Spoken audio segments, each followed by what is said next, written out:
ഈ അവസരം എനിക്ക് വ്യക്തിപരമായി ലഭിച്ചതല്ല.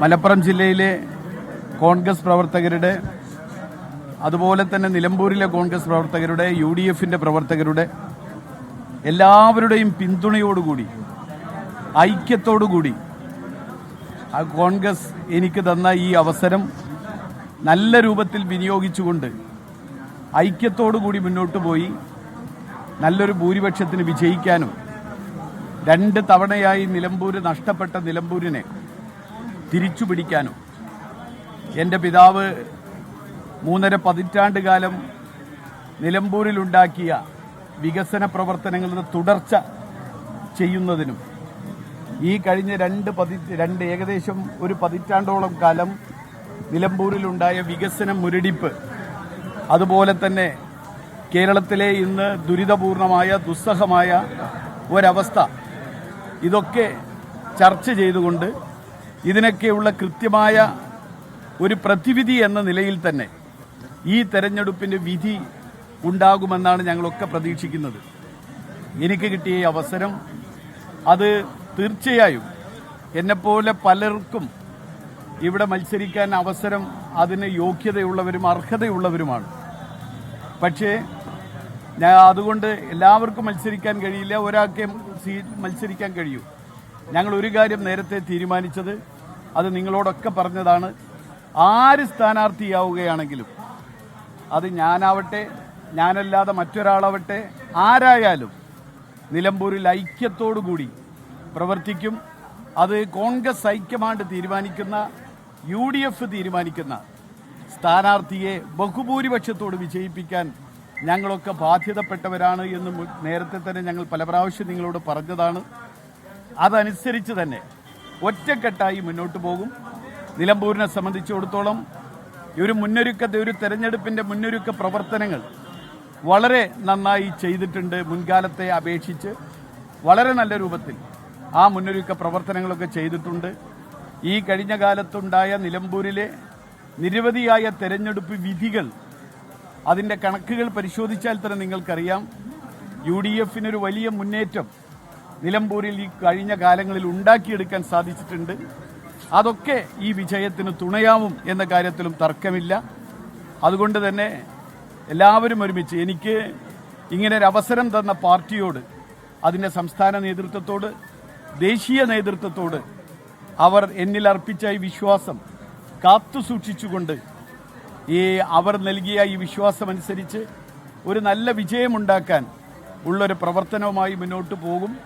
എന്തായാലും അതിന് എല്ലാ പ്രവർത്തകരുടെയും പിന്തുണയുണ്ടാവണം.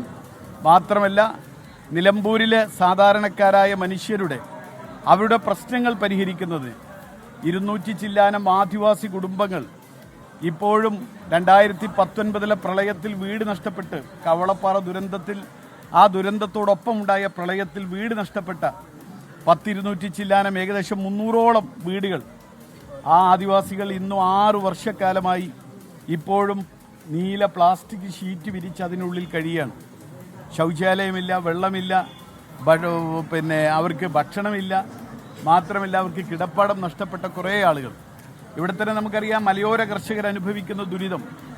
മധ്യ തിരുവിതാംകൂറിൽ നിന്ന് ഇങ്ങോട്ട് കടന്നു വന്ന് ഈ ഭൂമിയിൽ ഇവിടെ സ്വർണം വിളയിക്കാൻ കഴിയുമെന്ന് ഞങ്ങളെ പഠിപ്പിച്ചു തന്നത് മധ്യ തിരുവിതാംകൂറിൽ നിന്ന് വന്ന മലയോര കർഷകരാണ്. അവർ ഈ മണ്ണിൽ അധ്വാനിച്ച്, അവർ വിയർപ്പൊഴുക്കി, അവരുണ്ടാക്കിയ ഉൽപ്പന്നങ്ങൾക്ക് വിലയില്ല എന്ന് മാത്രമല്ല, ആ വിളഭൂമിയിൽ അവിടെ വിയർപ്പൊഴുക്കിയ മണ്ണിൽ തന്നെ അവർ കാട്ടുമൃഗങ്ങളുടെ ആക്രമണമേറ്റ് അവിടെ രക്തം ചിന്തി മരിക്കേണ്ട അവസ്ഥാവിശേഷം ഉണ്ടാവുകയാണ്. നിരവധി ആദിവാസികൾ വേട്ടയാടപ്പെടുകയാണ്. ഇതിനൊന്നും യാതൊരു പരിഹാരവും ഇന്നേ വരെ ഉണ്ടാക്കിയെടുക്കാൻ ഈ കഴിഞ്ഞ 10 വർഷക്കാലമായി, ഏകദേശം 9 വർഷം കഴിഞ്ഞിട്ടും ഇന്നേ വരെ അതിനൊരു പരിഹാരമുണ്ടാക്കാൻ ഈ സംസ്ഥാന ഗവൺമെൻറ്റിന്, ഇടതുപക്ഷ ഗവൺമെൻറ്റിന് സാധിച്ചിട്ടില്ല. അങ്ങനെ നീറുന്ന നിരവധിയായ പ്രശ്നങ്ങൾ നിങ്ങൾക്കറിയാം, നിലമ്പൂരിലെ വികസന മുരടിപ്പ്, ഈ കഴിഞ്ഞ 9 വർഷമായി ഉണ്ടായ വികസന മുരടിപ്പ്, ഇതൊക്കെ ഈ തെരഞ്ഞെടുപ്പിൽ ചർച്ചയാവും. ഇതൊക്കെ പരിഹരിക്കാൻ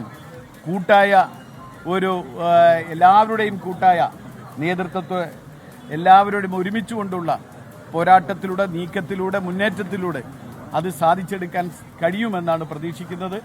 ഇതിന് പാർട്ടിയോടും UDF-നോടുമുള്ള ഈ അവസരം തന്നതിന് UDF-നോടുമുള്ള എല്ലാ നന്ദിയും കടപ്പാടും ഇവിടെ രേഖപ്പെടുത്തുകയാണ്.